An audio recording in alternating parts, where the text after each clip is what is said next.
The Push for More podcast. Kelly, nice catching up with you. Thanks for being here. Nice to see you again. Thanks for being with us today on the Push for More podcast, and we're going to get right into it. So can you tell us a little bit about your organization? Yes, the organization's called Minor Expressions. Actually, the full name is Minor Expressions, Big Moments, because when I thought about creating this, that's exactly what it is to me. It's a small gesture, really, but huge moments for my participants. So we're a special needs social program, nonprofit, and yeah. Can you tell me a little bit more about the people in the organization? Yes, most of my participants have autism, but there are other, developmental delays and disabilities included. We've had everything from hearing impaired to vision impaired, different, Down syndrome, many different developmental delays. Okay, that sounds really, really interesting and challenging at the same time. Absolutely.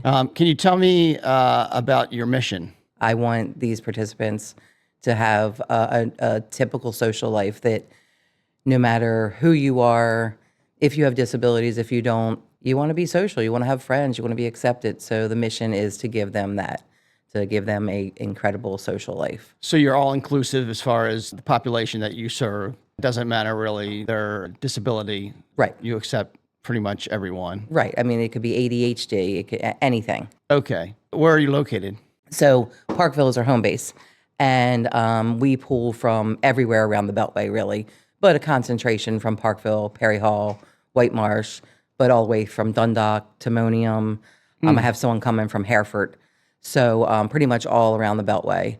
And then I did start a program in Harford County and one in Anne Arundel County as well. About how many people do you have within your, and I'm talking about clients in your organization?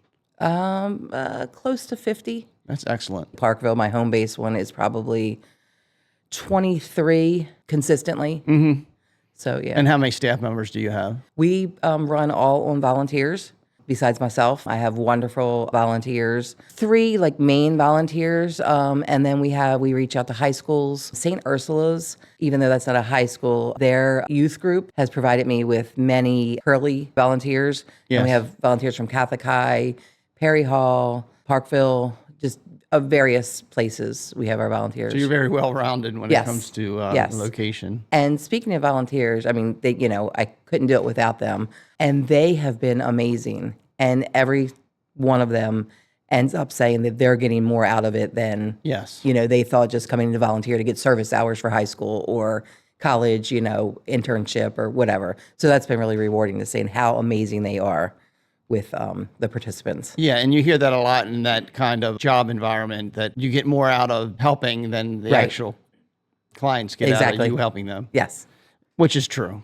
And that's a great thing, and that's good for everyone. About how long have you been around? 8 years. So this is a loaded question because I like to ask this to all the people who are nonprofits. Mm-hmm. What keeps you going, as it can be very stressful and trying in this field? What's your motivation? What keeps you going with this? Just, I guess, my natural passion for helping, and especially with the underdogs. I'm always for the underdog, but just the rewards I see, the smile that they have on their face, a parent saying, oh my gosh, I never saw my child with a friend before, or just that they could experience something, trying something new even. I mean, it could be anything from a food to an experience, really anything. Do you have a personal connection to this mission? No one in my family or anything. It's just, I worked in the special education area in Baltimore County schools, and I just keep coming back to the word passion for helping those with needs. So Kelly, there is a lot of inspirational stories that we've covered on the podcast. Can you give us an example of an inspirational story within your organization that might inspire and motivate other people? There's many. One that it's just the dynamics of it that really have inspired me. I had triplets in the group and all on the spectrum. So one was very high functioning, one was middle of the road, and then the other one was nonverbal. The nonverbal participant was the most social. And I just think that's amazing. Lots of people think, oh, well, they can't communicate, they can't talk.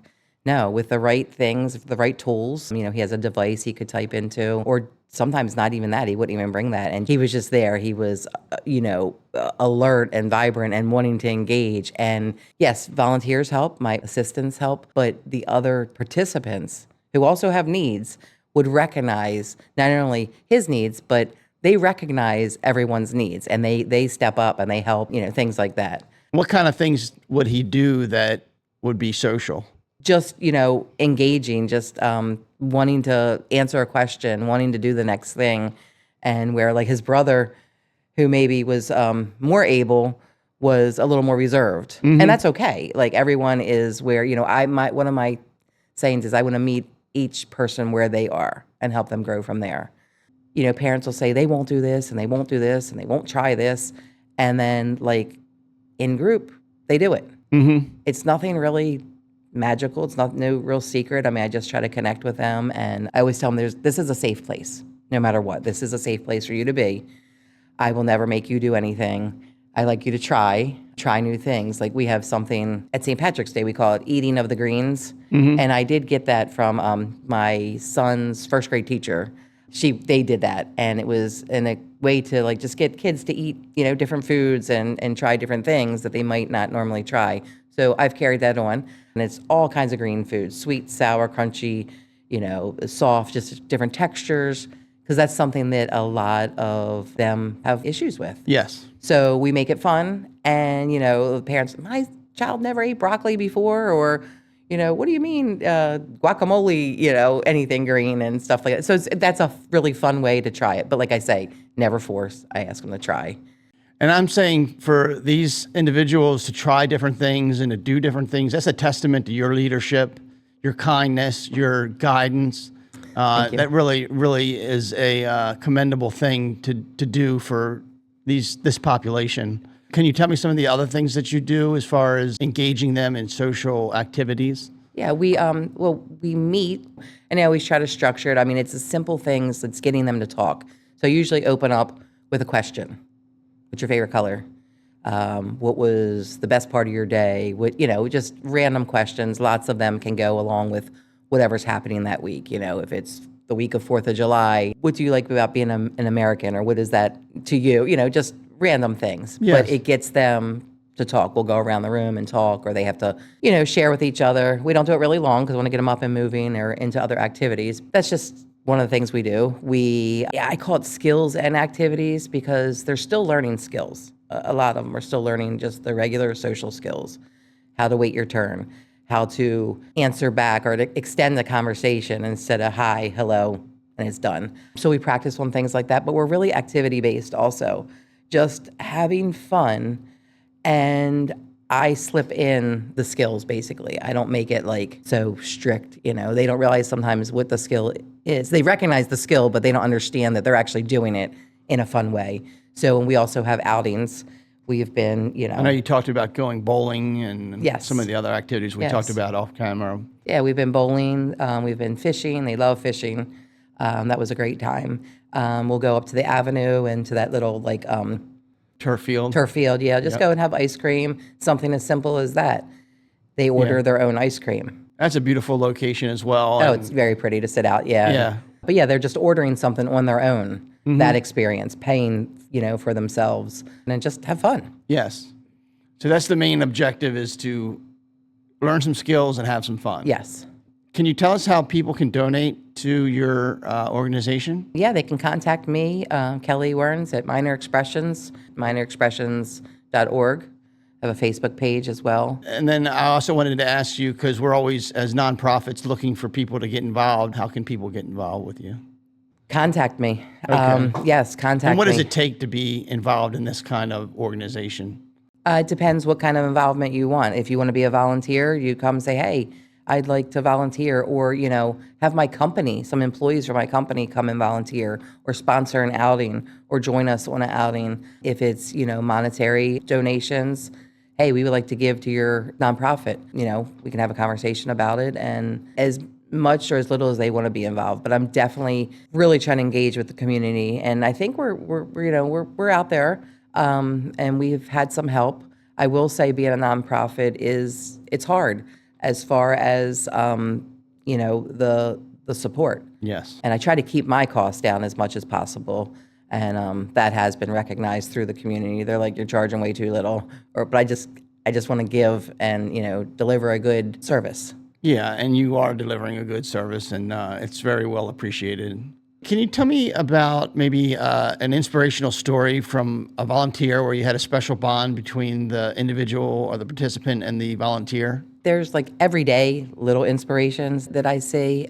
Most of all, just them coming and saying, wow, I didn't know it would be like this. Like, I look forward to Wednesday nights because I know I'm going to see you and the participants and all that. But like one volunteer, he was having some trouble in school and he just turned around. Like, coming to the program, I guess he felt some self-worth and he felt purpose and he really turned school around. Not that he wasn't really struggling, but he was just kind of like, graduation's coming up and so many loose ends and, things like that. So having that bond with the individual inspired him to motivate himself to get through Right. and finish. I'm like, you're getting these service hours. You're nailing it here. He had a parent come up to him and say, thank you so much. I saw what you just did with my son. The participant is, anxiety and very, very, very meek and mild. And he just connected with him. Mm-hmm. And everyone offers something different, even though they're doing this, they could all be doing the same thing as far as helping me, but it's being that peer model. It might be helping me set up or, things like that. We break up into groups. There's so many different ways to volunteer, but it's the connection. And I know that it's hard work. It's a lot in any nonprofit. It's more work than people really realize. Oh, yes, absolutely. And a lot of people do it with a full-time job as well as their nonprofit. Right. So it is very taxing and trying on the individual. Again, that's a testament to you for doing this and making this available for people. Yeah. So I want to segue into now about your personal story, where you grew up. You said you worked in another field. Right. And how this all came to be. I grew up in the area, Rosedale, borders of White Marsh area. Always felt like I connected with pretty much everyone. I'm not saying that like in a bragging way, No. but just You do. I don't care what race you are, if you're wealthy or not, just connect it with everyone. And I think a lot of that is from my mom. She was an educator. And I just remember from being a young kid and seeing her with different populations of, children and just how she worked with them. And my dad, blue collar worker, but he was always one like thinking outside the box. Mm-hmm. And I don't think he really ever had the chance to do it because he was providing for a family and he could, you get a job, you stay with that job and, you don't try new things. So a combination of both those things inspired me to, I guess, do what I do.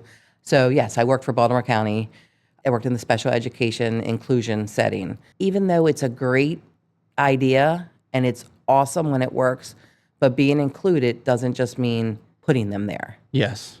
Placing them in a class, full inclusion. Let's all connect. Let's all work together, the peer models, all that kind of stuff. So anyway, when I was working there, no matter what child I worked with and different needs, they were all missing the social piece. Every single one of them. Mm-hmm. So at the time, my daughter was getting ready to have a baby, but I also had this burning idea to have my own business. Years before, I wasn't really sure what it would look like, but then I knew that it was something working with those with needs. So I took the jump and I was like, it might fail and that's okay. I'll never know if if I didn't take the chance, I would never know. So we're still growing. I have my full vision of where I want to be and we're getting closer. But just the fact that I saw that the school stuff was great. I love the academics, but every person I worked with needed the social piece. So I said, hey, this is something I could do. And I went for it. Why do you think the social piece is missing so much from... Like academics is one thing, but why the social piece is missing? Yeah, why is that lacking in our classrooms or our organizations? In the classrooms, I think it's just the time crunch of, we have to get this done. We have to get through this part of the curriculum instead of really fully letting them engage. So it's just like they're there in the classroom. And by the way, I'm not shaming any educator friends or anyone in the education. It's just something that I saw and I had conversations with people. They've seen the same thing. Yes. So yes, they include them. They're in the classroom, but they're on their own little island. Yes. In one perspective, oh, when we have the extra help coming in to work with them, they're all together. But that's not being included. They are placed there. I think the best thing is to have the discussions. When children are included in the classrooms, talk about it, really explain what autism is, explain what, a developmental delay is or why this person might do this. We had a child come to the school and she was totally blind. And before she started, her grade level did have a meeting. This was amazing. And this is exactly what I'm talking about. They had a meeting and she was the star of the show up front and she had her cane and she basically said, "Hi, I'm blind. I use this to help me walk." And, she said, "I'm normal just like you. I can hear, I can, talk to you. I like to do the same things as any other second grader wants to do." But, and just talked about it. And they loved it and they understood and they could connect. And I just think on any level that's what, should happen. There's this outlying kind of suspicion that there's a problem here and which makes people afraid. Right. When there's no reason to be afraid because the population, whether it being people with developmental disabilities or what have you, they can be the most loving, caring, kind. Yes. And make you feel more of a person, right? Kind of people that there are. Exactly. And another thing is parents, I think they get afraid too. Yes. Afraid, whether they're in public with their child because they might act different. So they want the social piece for their child, but they're afraid too. Sometimes they even hold their child back as protection, which I understand. But once they release a little bit and say, it's okay, if they do this or do that. And at the program, we know they're totally accepted, but we can have those discussions and have those meltdowns and have any awkwardness, and it's okay. Have you tried to have a contract or any kind of agreement with the county school system? Yes, I wouldn't say a contract, but some schools want me to come and actually deliver the services there. Like what I do, people come to me, but I can go there for an after-school program or if there's room during the day for kids who are really struggling with the social piece. So yes, I've had, some contact with schools and doing some of that. Sounds like it'd be very well needed. Yeah, I would love those kind of relationships and because again, I am not criticizing the school systems and what they do amazing things and the education piece is, incredible. And like I said, they are on a time crunch of getting things in. Lots of times teachers will, if they're moving on to a transition of like, okay, we're packing up or we need these things put away so we can do this. 30 kids in a class, it's a lot. Yes. So, some incentives. Okay, first set of tables who get all their things put away and this and that, they get to earn a ticket for the prize box or whatever it is. The group with special needs is never going to earn a ticket. No. Because they're just naturally slower. Yes. The processing of even what was the direction or even physical movement. So that was something that always stood out to me. Like, it's not being inclusive. Right. Yeah. So teachers need to be educated a little bit too, maybe. I feel so still, yes. Yeah. Well, thank you very much for coming in. We're going to wrap it up here. Okay. And I really appreciate you trekking up here from Rosedale. And we covered some really important topics. I think it was very well stated on your part about your mission and all that. Again, can you shout out your website? minorexpressions.org. And what's your phone number if they need to contact you? 443-600-5056. Thanks, Kelly. Thank you so much. Great talking to you. Great talking to you.